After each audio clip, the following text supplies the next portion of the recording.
အားလုံးပဲမင်္ဂလာပါပင်လက်ထက်မှာငမန်းနေလင်းပိုင်နေနဲ့ဝီလာငါးတွေအကြောင်းကိုတော့လူတိုင်းသိကြမှာပါဒါပေမဲ့ဒီတတော်ရီထက်ပိုပြီးစမ်းကြဲတဲ့အပြင်တင်းထက်တောင်တင်ချပို့တော်နိုင်တဲ့ကင်းပုံငါးဆိုတဲ့တတဝါအကြောင်းကိုပေါ်တင်သိပါသလားကင်းပုံငါးတွေဟာလွန်ခဲ့တဲ့နှစ်ပေါင်းတန်း900ကတည်းကပင်လက်ထက်မှာရှိနေခဲ့ကြတာဖြစ်ပြီးသူတို့ရဲ့ထူးခြားတဲ့ဉာဏ်ရည်တွေကြောင့်သိပ္ပံပညာရှင်တွေကိုအံ့အားသစ်စေခဲ့ပါတယ်ဒီနေ့ဗီဒီယိုမှာတော့ကင်းမုံငါးတွေဟာဘာကြောင့်ဒီလောက်ညံကောင်းရတဲ့ဆိုတဲ့အချက်9ချက်ကိုတင်ဆက်ပေးတော့မှာပါကိုရောင်ပြောင်းအတက်မှာဆရာကြချင်းပထမဆုံးအချက်ကတော့သူတို့ဟာပတ်ဝန်းကျင်နဲ့တသားတည်းဖြစ်အောင်အယောင်နဲ့ပုံသဏ္ဍာန်ကိုချက်ချင်းပြောင်းလဲနိုင်တာပါသူတို့ရဲ့အရေးပြားဘော့ကထောင်ပေါင်းများစွာသောဖွဲ့စည်းပုံကိုစွမ်းအင်အသုံးမပြုဘဲတနာရီကြာအောင်တနေရာထဲမှာခဲထားနိုင်စွမ်းရှိပါတယ်ဒါဟာရန်သူလက်ကလွတ်ဖို့တင်မကပဲသားကောင်တွေကိုကူပြောက်ပြီးဖမ်းဖို့အတွက်လည်းအသုံးဝင်ပါတယ်။တင်ချာရေးသွက်နိုင်ခြင်းဒုတိယအချက်ကတော့သူတို့ဟာတင်ချာသွက်နိုင်တာပါ2016ခုနှစ်သုတေသနတစ်ခုအရ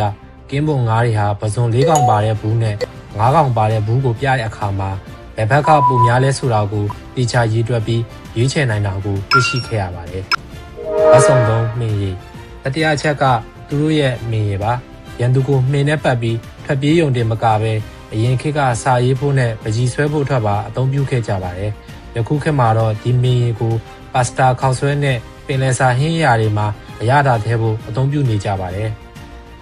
။တိုင်ဘက်ကိုအကဲခတ်ခြင်းသတုတ္တအချက်ကတော့သူတို့ဟာတိုက်ခတ်တဲ့နေရာမှာဗလာထက်အုံနောက်ကိုသုံးကြတာပါ။သူတို့ဟာရန်သူကိုတိုက်ခိုက်တော့မှဆိုရင်မိမိရဲ့ခွန်အားတစ်ခုတည်းကိုမကြည့်ပဲတစ်ဖက်ပြိုင်ဘက်ရဲ့စွမ်းရည်ကိုပါတွက်ချက်ပြီးမှဘလို့တိုက်ခိုက်မလဲဆိုတာကိုဆုံးဖြတ်တတ်ကြပါတယ်။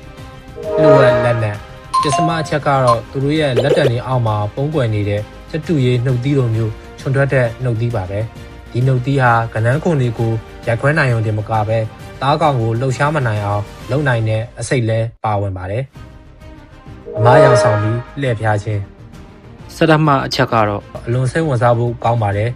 ကိုထဲသေးတဲ့ကင်းမုံငါအထီးလေးတွေဟာအထီးကြီးတွေစီကနေအမားကိုလူယူဖို့အတွက်ခန္ဓာကိုယ်တချမ်းကိုအမပုံစံပြောင်းလဲပြီးအထီးကြီးကိုလှည့်စားကမိလိုက်တတ်ကြပါတယ်။အောင်မြင်ဖို့အတွက်ပြင်းကြီးပြခြင်းနောက်ဆုံးချက်ကတော့သူတို့ဟာတနစ်တာရဲ့95%ကိုအနားယူရင်းပဲကုန်ဆုံးစေတာပါ။ဒါဟာပြင်းကြီးလို့မဟုတ်ပဲသူတို့ရဲ့တက်တန်းနှစ်အတွင်းမှာအလေးချိန်23ပေါင်10.5 ကီလိုဂရမ်အထိအမြန်ဆုံးကြီးထွားနိုင်ဖို့အတွက်စွမ်းအင်ကိုခြွေတာနေခြင်းဖြစ်ပါတယ်။ဒီကုန်းချုပ်ရရင်ကင်းပုံငါးတွေဟာကျွန်တော်တို့ထင်သားတာထက်အများကြီးပိုပြီးညံကောင်းပြီးထူးဆန်းတဲ့တတဝါတွေဖြစ်ပါတယ်။သူတို့ရဲ့အယိုးကိုတော့အင်မွေးငှက်တွေအတွက်ကယ်ဆီယမ်ဓာတ်စာအဖြစ်ရောင်းချလေးရှိကြပါတယ်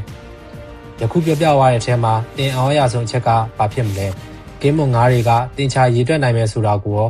ရင်ကတင်သိပါသလား။ကွန်မန့်မှာရေးပေးတော့ပါအောင်။နောက်ထပ်စိတ်ဝင်စားစရာကောင်းတဲ့ပရိသတ်ဘူဒ္ဓတွေအတွက် subscribe လုပ်ထားဖို့မမေ့နဲ့အောင်နော်။အားလုံးကိုကျေးဇူးတင်ပါတယ်။